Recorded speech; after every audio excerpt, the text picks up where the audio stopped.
Welcome to Tentative Title with Tim. This is a podcast about creativity, about process, about filmmaking, and about screenwriting. Welcome everybody back to the podcast. I hope everybody out there is doing well, no matter where you are in the world.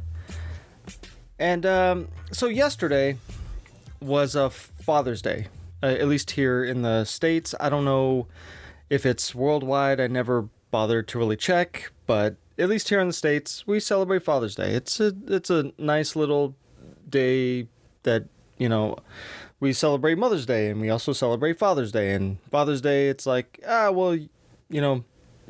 usually, give dad a gift and, or like leave him alone or whatever, it's usually pretty like low key for Father's Day. And for Mother's Day, it's like, oh, we got to do something big for mom, or, you got to give her something.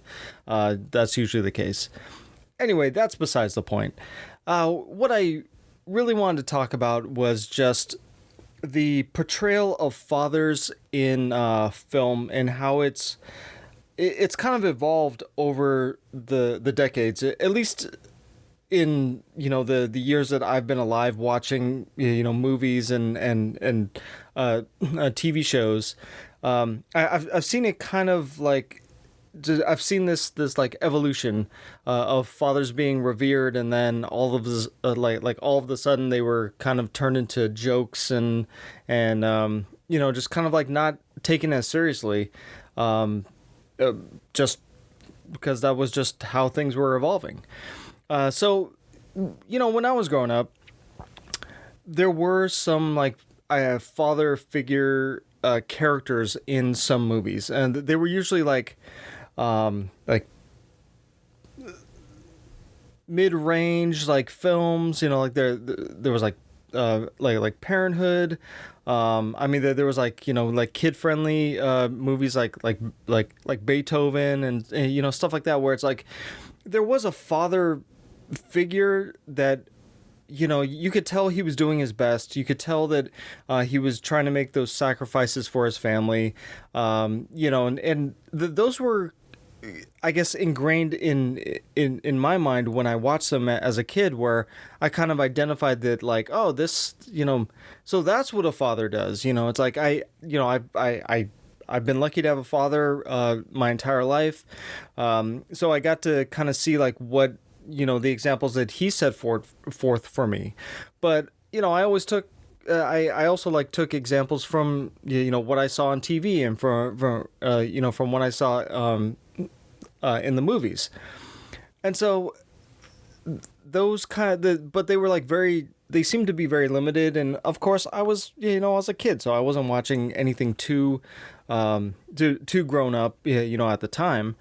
If anything, the more exciting characters were the ones that you had no idea what their family life was like, or if they had a family life. It was the action adventure with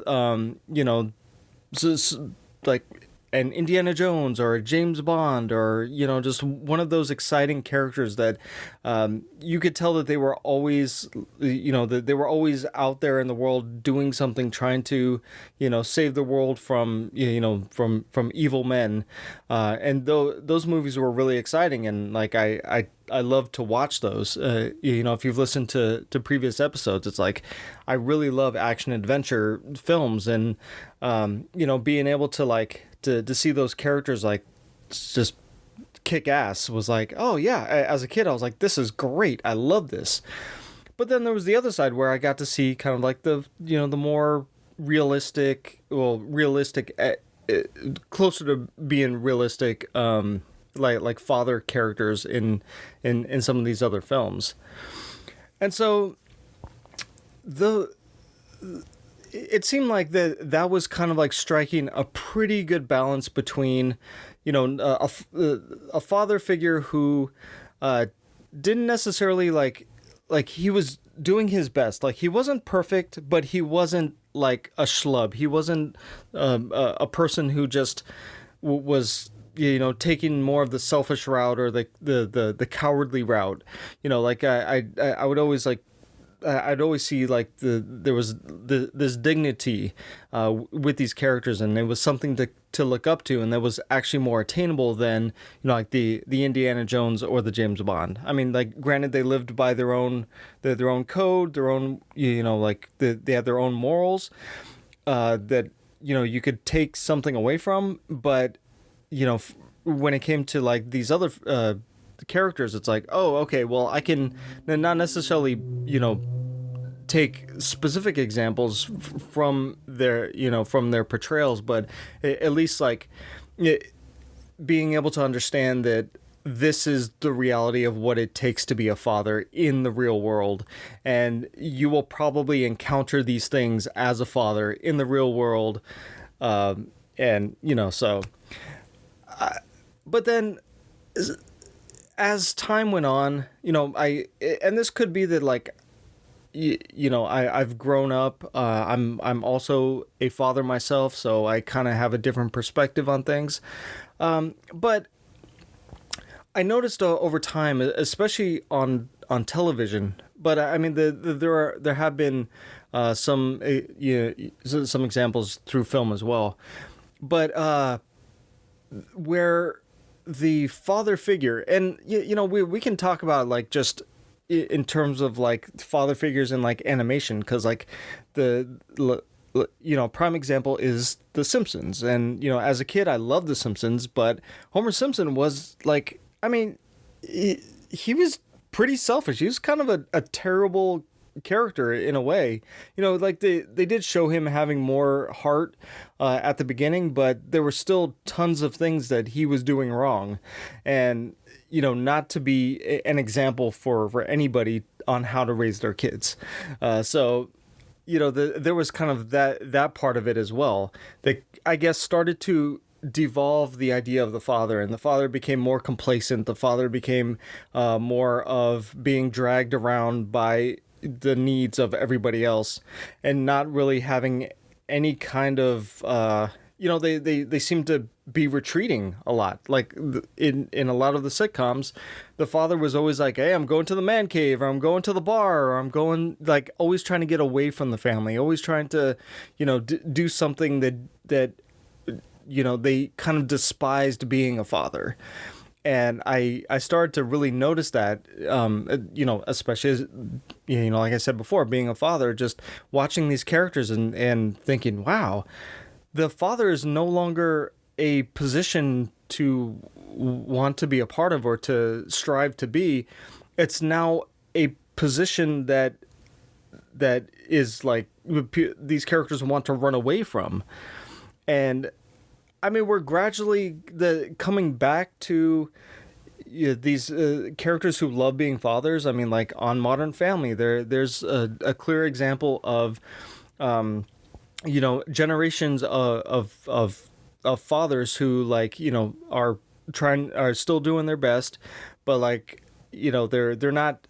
They're not people that you necessarily think, oh man, these are despised characters. It's like, no, they're trying their best. They had troubles early on, or they're still trying to figure it out, but they're sticking around. They're working through it, and that's something very admirable as an example for anybody who's watching.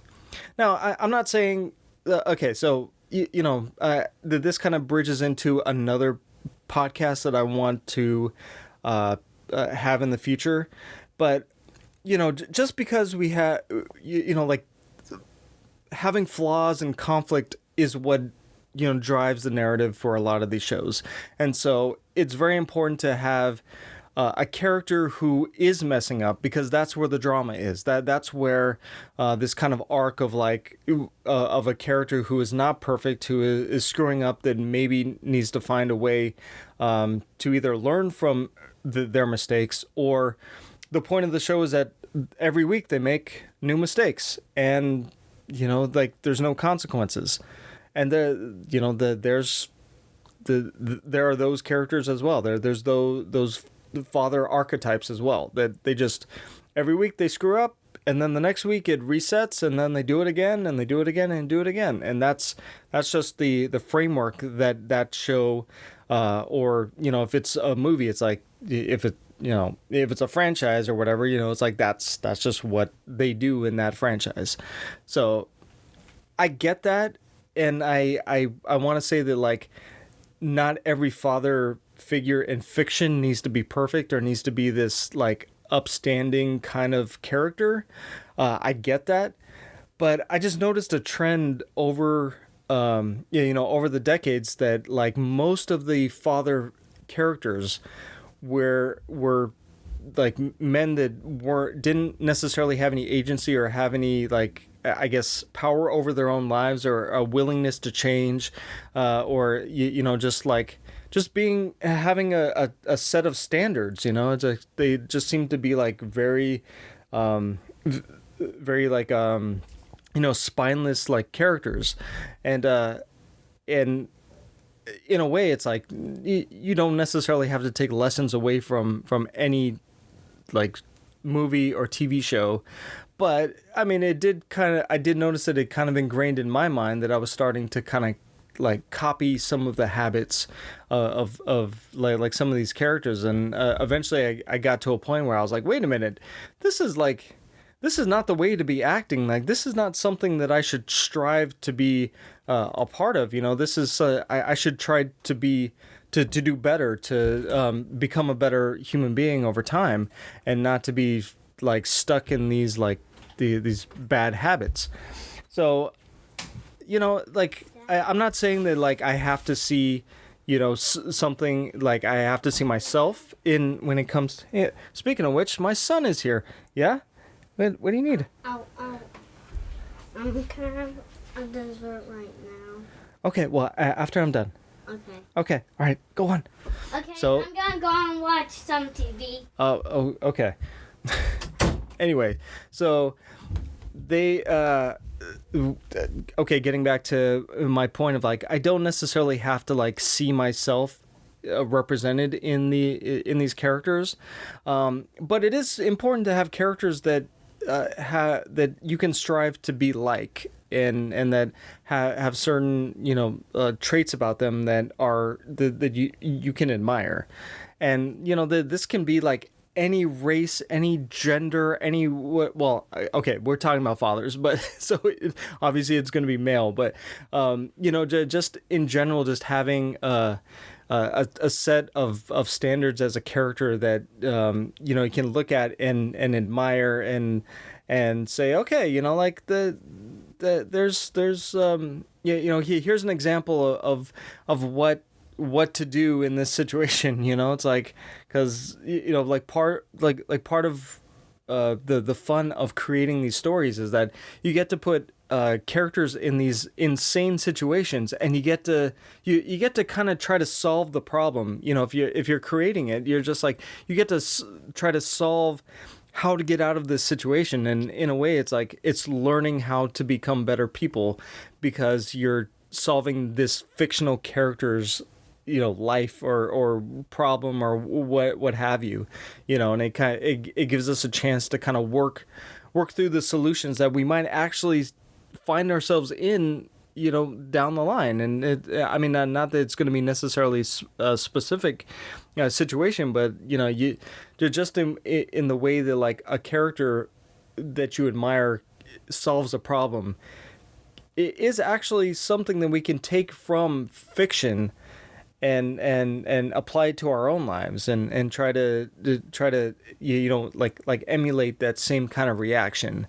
So if anything, it's like that's the positive part of the kind of representation, trying to see ourselves in these characters. But it's not really that important, just as long as those traits are being represented in whatever character. Like, you get to see like the good parts of humanity, basically.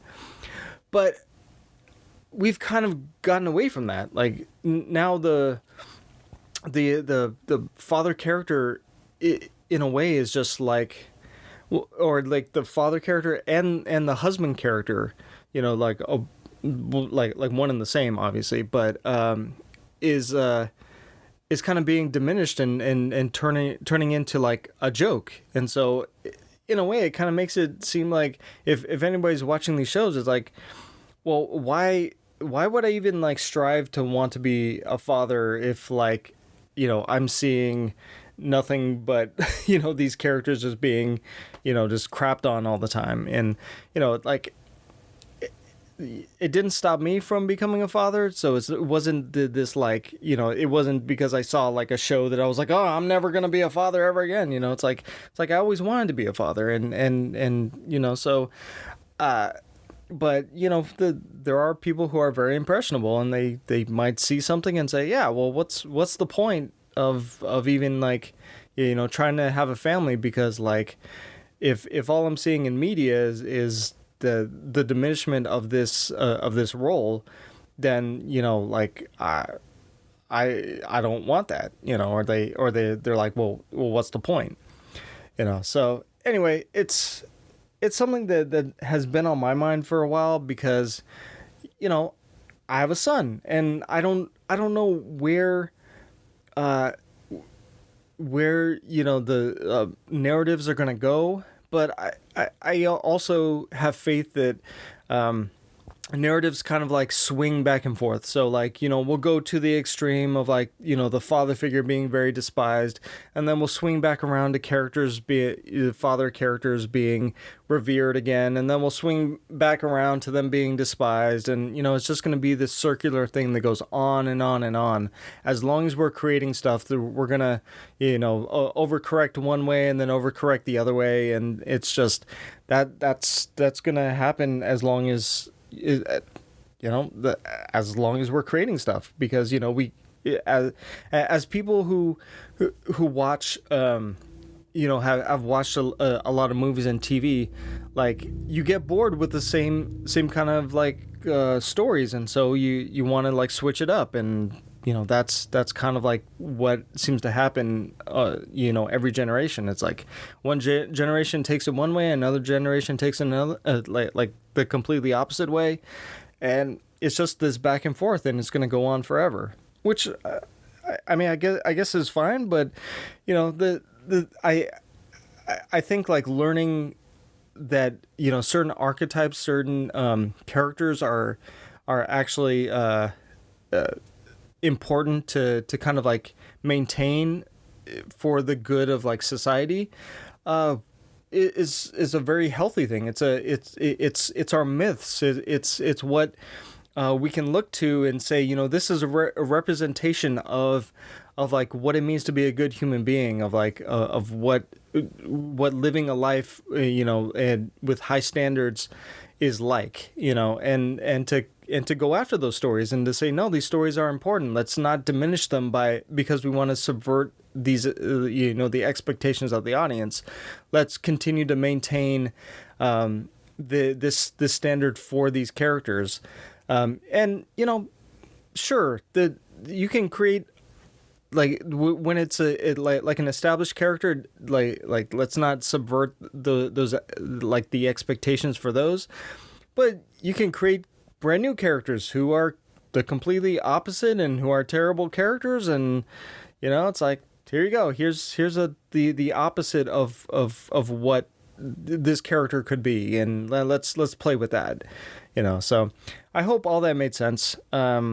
So anyway, guys, thank you for listening, and I hope everything is going well, like I said before, and yeah, so I will talk to you guys on the next one. And also, if you want to connect with me, I have a email for the podcast. It's tentative.title.with.tim.podcast@gmail.com. Also, I have a Twitter account for the podcast where I post episodes, and that is @title_Tim. And you can find also on the Facebook page, I have a page for the podcast, so you can connect with me there. Looking forward to hearing from all of you, and until then, I'll catch you on the next one.